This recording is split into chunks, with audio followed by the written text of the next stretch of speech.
Фамозниот тенк на СЕ опознати како ОННМ од бомбите со Груевски и Јанкуловска и по првостепената пресуда продолжува да влече пари од буџетот. Службата за општи заеднички работи објави оглас за сервисирање на блиндираниот Мерцедес С600. Предвидени се 27.500 евра за сервисирање без платен данок. Во владата на Пладневниот прес немаа повеќе информации. Само што ја видов утринава информацијата, од утринава е, одговорот ќе го добиеме, ќе го имате, нема никаков проблем.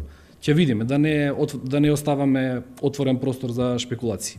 Директорот на СОЗР ни одговори дека Мерцедесот мора да се одржува. Не знам кога ќе заврши судската постапка, а возилото мора редовно да се сервисира, ни рече директорот Пеце Мирчевски. Сервисот за овој Мерцедес е на 15.000 извозени километри.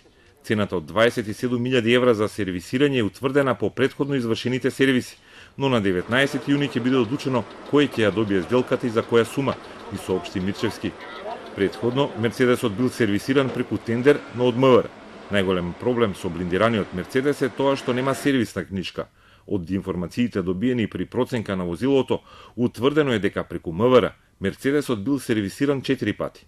2 пати во 2013, кога има голема извозена километража, и во 2014 и во 2016.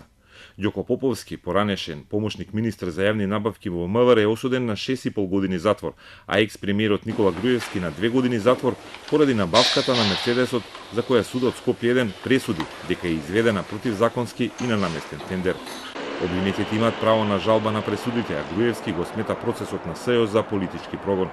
На тендерот за набавка во 2012 се пријавила само една фирма, а Мерцедесот според дописите на МВР е платен 573.000 евра. Бидејќи новата влада одлучи да го продаде и за парите да купи медицински возила, беше извршена проценка и утврдено дека по 6 години користење Мерцедесот вреди околу 234.000 евра. Мерцедесот го затворија во гаражата под МТВ, но продажбата беше стопирана поради судскиот процес тенк. Само за 5 сервиси државата ќе потроши околу 120.000 евра, или колку 2 современи возила за итна помош.